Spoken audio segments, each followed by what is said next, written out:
প্রথমে একটা বড় সাইজের রুই মাছকে কেটে ধুয়ে পরিষ্কার করে নিয়ে তাতে নুন, হলুদ এবং মরিচের গুঁড়ো মাখিয়ে নেব, ঠিক যেভাবে বিয়ের আগে কনে এবং বরকে মাখানো হয়। তো ভালো মতো মাখিয়ে নিয়ে এটাকে আমি ভাজার জন্য ম্যারিনেট করে রেখে দেবো। আসসালামু আলাইকুম দর্শক, আপনারা সবাই কেমন আছেন? আজকে আমি আপনাদের সাথে শেয়ার করব রুই মাছের ঝাল ঝাল একটা ঝোল। তো এই রেসিপিটার জন্য আমার এখানে কিন্তু রুই মাছ লাগবে, তো সেখানে আমি রুই মাছ নিয়েছি। আপনারা চাইলে যে কোনো মাছ নিতে পারেন, এটা কিন্তু যে কোনো মাছ দিয়ে খেতে খুবই মজাদার হবে। তো মাছগুলো ভালো মতো ম্যারিনেট করা হয়ে গেলে এখন একটা প্যানে আমি তেল গরম করে নেব। তেলটা যখন হালকা গরম হয়ে যাবে তখন আমি এক এক করে মাছগুলোর মধ্যে দিয়ে এপাশ ওপাশ খুব ভালো মতো ভেজে নেব, যাতে ভিতরে কাঁচা কাঁচা না থাকে। অনেকে আবার ভাজা মাছ খেতে পারে না, আবার অনেকেই কাঁচা মাছও খেতে পারে না। তো সেই ক্ষেত্রে যে যেভাবে খেতে পছন্দ করেন ঠিক সেইভাবেই মাছটাকে প্রিপেয়ার করে নিতে পারেন।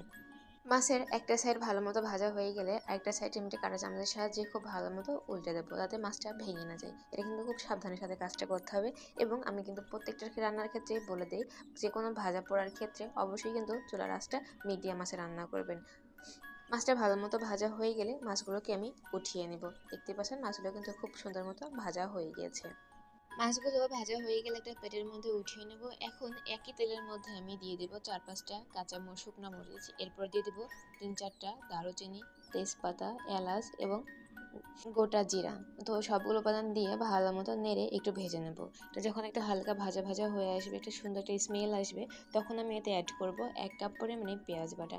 এখানে আমি পেঁয়াজ বাটাটা একটু বেশি পরিমাণে ব্যবহার করেছি, যেহেতু এটা আমি রুই মাছের ঝাল ঝাল কোরমা একটা রেসিপি করব, এই জন্য কিন্তু পেঁয়াজ বাটাটা একটু বেশিই লাগবে।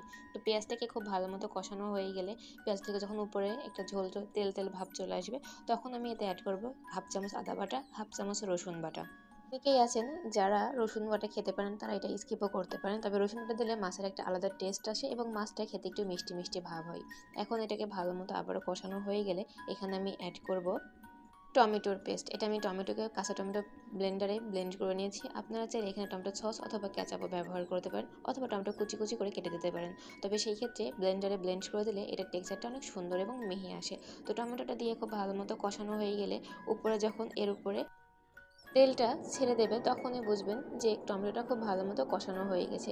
এখন আমি দিয়ে দেবো ধনিয়া গুঁড়ো, মরিচের গুঁড়ো এবং হলুদের গুঁড়ো। দিয়ে আবার একটু দিয়ে দেবো নুন, দিয়ে দেবো চিনি। এখানে কিন্তু 1 চামচ পরিমাণ চিনি ব্যবহার করেছি আমি। চিনিটাকে দিয়েছি স্বাদ বাড়ানোর জন্য, আপনারা চাইলে এটা স্কিপও করে যেতে পারেন। তবে চিনি দিলে যে কোনো কোরমার রেসিপি খেতে খুবই মজাদার হয়। এখন আমি এতে অ্যাড করব টক দই। আপনারা চাইলে এখানে গুঁড়ো দুধ অথবা যে কোনো লিকুইড দুধও ব্যবহার করতে পারেন, তবে সেই ক্ষেত্রে অবশ্যই ভিনেগার অথবা লেবু ব্যবহার করবেন। এতে কি হবে, দুধের যেটা একটা টেক্সচার ফেটে অনেক সুন্দর একটা স্মুথ টেক্সচার আসবে, প্লাস এখানে টক দইয়ের কাজও করে যাবে। তো সবগুলো উপাদান খুব ভালো মতো নেড়ে নেড়ে আমি আবারও কষিয়ে নেব। কষানো হয়ে গেলে যখন দেখবো যে এটার মধ্যে তেল ছেড়ে দিচ্ছে, তখন দিয়ে দেবো পানি। পানিটা দিয়ে আবারও নেড়ে চেড়ে কিছুক্ষণের জন্য রান্না করে নেব। পানিটা যখন খুব ভালো মতো ফুটে উঠবে, তখন আমি এর মধ্যে একে একে মাছগুলো দিয়ে দিব। মাছগুলো দেখতেই পাচ্ছেন এখানে কিন্তু পানিটা খুব ভালো মতো ফুটে উঠেছে। এখন আমি মাছগুলো দিয়ে দিচ্ছি।